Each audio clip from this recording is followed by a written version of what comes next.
Hello everyone! Yesterday I played The Walls 2 with a couple of friends, which is basically a team PvP where you get 35 minutes or 20 minutes depending on which version of the map you play to prepare, and then the walls drop and you get to go into the other players' zones and go try and kill them. So what I did as preparation is I tried to make a few really cool traps, so I'm going to show those off because there's a fair amount of redstone involved, and I tried to make them as cheap to build as possible and as fast to build as possible. But this one, you'll probably see that it is still fairly big, but it's totally worth it because it is a fairly effective trap. The only thing you're relying on is that the people you're playing against aren't too clever and just mine the random iron that you supposedly forgot to mine in your plot of the walls map. Of course, you can use this type of trap in a different situation too, but this is just the context I made it for. So I'll just try and show it off. Basically, you want to mine this iron block, and then you get suffocated in gravel. And I am wearing diamond armor. I've got an iron shovel. Still barely survived because I knew what was coming. If I added like one or two more blocks on the stack up here, I would not have survived that. So you can make this stack really high if you want, and it makes it harder to survive. Thing is, you have to make sure that this isn't above ground, so you have to make your tunnel deep enough to hide the gravel stack, basically. So yeah, it is resettable, but it does take a bit of work. What you do to reset it is turn that off, remove the block in no particular order, make sure there's no gravel anywhere anymore, and oh, I didn't use sticky pistons. If you have sticky pistons, you can use them here, and it takes less long to reset it. But you don't have to use sticky pistons if you don't have them anymore. Just put the iron block there again, then refill the gravel, and then turn it back on. So it's like I'd say a 7-8 minute build, and then a 1 minute reset after someone activated, and then you can just use it again on the next person. So I'll show you how to build it now. Let me just get some stuff. Actually, I can just middle click. I need sticky pistons, some redstone obviously. I won't need these tools anymore, so I'll just put these away. Need a torch, and I think, well, if I missed anything, I'll just come and get it from the build. So basically you start off with a tunnel, then this goes up high enough so we don't see the gravel.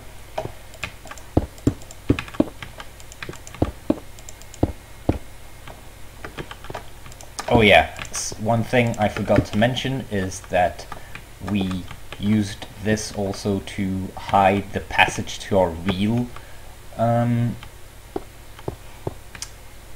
base, because the whole idea was if they saw our names right here behind the trap, they go down, they see the iron, and they're like, oh, free iron, and then you have to hope they don't think like, wait, that's kind of stupid that there's iron there, because why would they not mine it? Well, someone fell for it. So basically what you do is you make a fake wall here and just break through it, and we had a little chest with some smooth stone to fix it back up. What you can also do is make an entrance on both sides, so when either the person here isn't quite dead yet from like enchanted armor or something, or whatever, he's survived, you can have two players stand behind this, break through the wall quickly and finish him off, or if there's like a second player and you want to kill him before he totally demolishes the trap or something. Anyway, so since you want the entrance to be about here, you put the sticky pistons or regular pistons, it doesn't really matter here. Like I said, the stickies are easier to reset afterwards. You put those there, those block off the path, and then we have 3 blocks here that need to be covered with gravel. One of them we're gonna put iron, so that if they mine the iron, even if they stand in the location of where the iron was, there still needs to be gravel.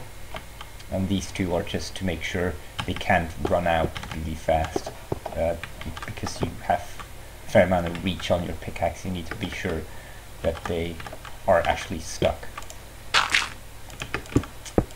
Okay, you fill that up. Well, of course you will probably build this underground, so that wouldn't be really an issue. It's just faster to build above ground for demonstration purposes.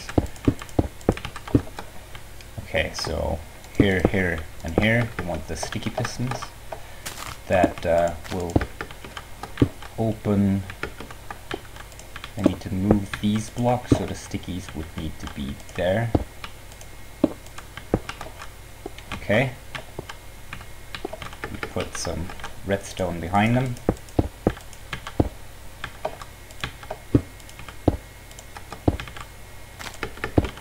Like that. Oh, let me move these one up. Like that. Then if this gets deactivated, then this opens and the gravel falls down. Okay, so this goes down here, and this goes here. Now the actual block update detector, which is going to be on this block, is a regular piston. Cover that back up with a block in front of it, and it's going to push the block on top of this torch. Yeah, it doesn't matter if it's on the side of the block or not. Now, a block update detector, how it works is you want to have a block powered diagonally from the piston, which would be here in this case. If this block is powered, since it's not touching the piston, it will not update the piston, but it is technically powering the piston, because for some reason, I think it's a bug or something that they never fixed, and probably never will fix. Pistons can be powered from diagonal blocks, so you want that's what I forgot, a lever right on this block. So this is now powering this block, but it is not actually pushing, because it's not causing a block update. What will cause a block update is if you remove the iron now, or place a block near it, that'll update it and cause it to push out. I'm gonna deactivate this again, set it. So this is what you want eventually. Two stone in front of the piston, with on the top one, well, stone or whatever block you want to use, a activated lever. Okay, so you want this to be powered like that, and that to be powered like that. So what will happen is this block will get pushed on top of the torch, like that, and that'll close this off and open this so the gravel can fall. So you want to make a little shaft here for the gravel. Let's turn it off again. And now we just add a crap ton of gravel. Like I said, the more you add, the harder it is to escape. You could, if you're not limited by resources, add a fourth piston right here. Just move this up one, and add another stack, just so you make sure they can't run out again. And that's basically it.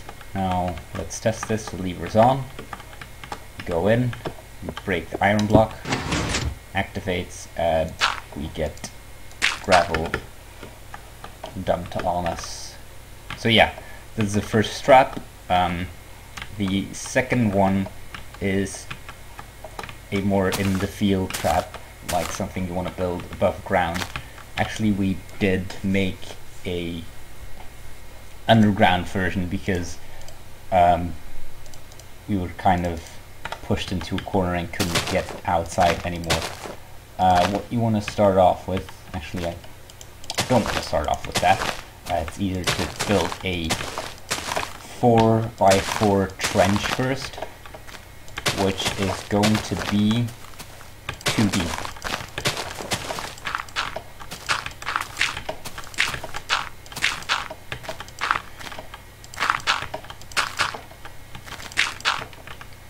Okay, now we put lava in each of the corners, so this trap takes 4 buckets of lava, which is probably the hardest part to this trap, getting the lava. And you can cover that back up as long as you know where the middle is. So just indicate the middle, you cover it back up, just so you don't fall into the lava. Okay, now you want to add pistons to the side. The pistons are basically just to slow the enemy down. Then you want 1 TNT. You do not want to use more than 1 TNT because that will blow up the lava. The TNT is not meant to damage someone, because when testing that trap and also regular like pressure plates you step on and the TNT explodes, TNT is not very effective against players with any type of armor.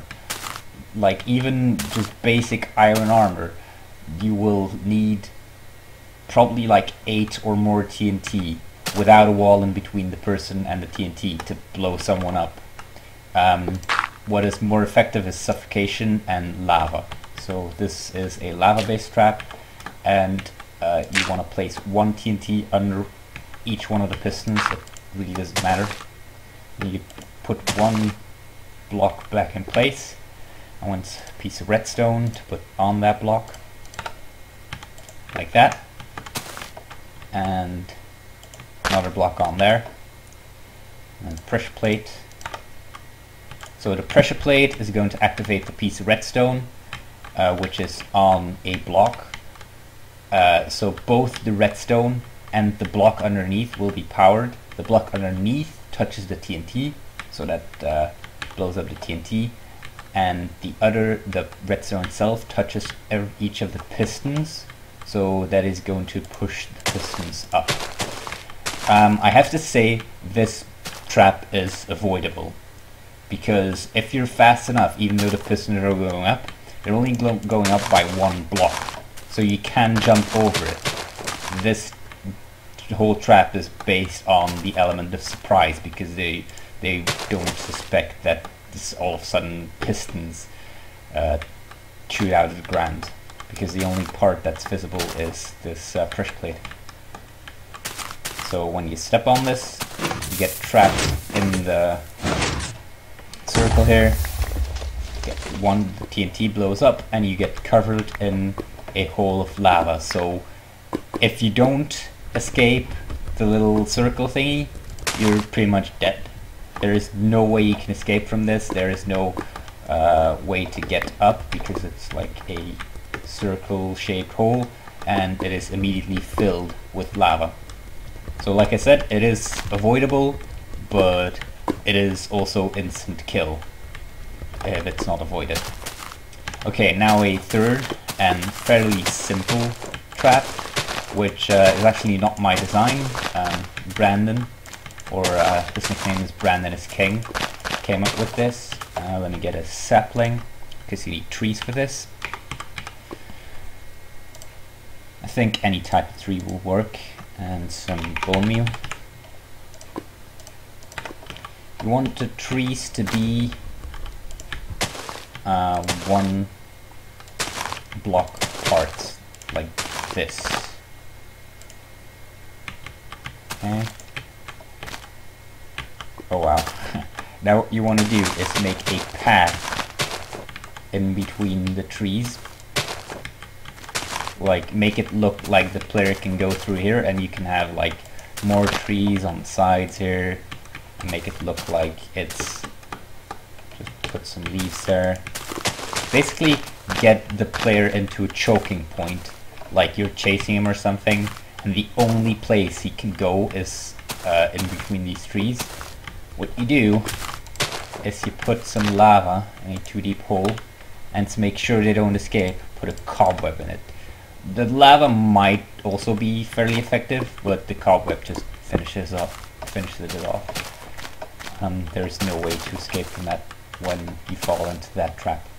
So basically you're running, you hit the leaf, and you are screwed because you cannot get up from here, and you're slowly falling into the lava. Well, I'm creative now, so well, you can see I'm being set on fire. So very simple, very low resource trap. It's actually pretty genius that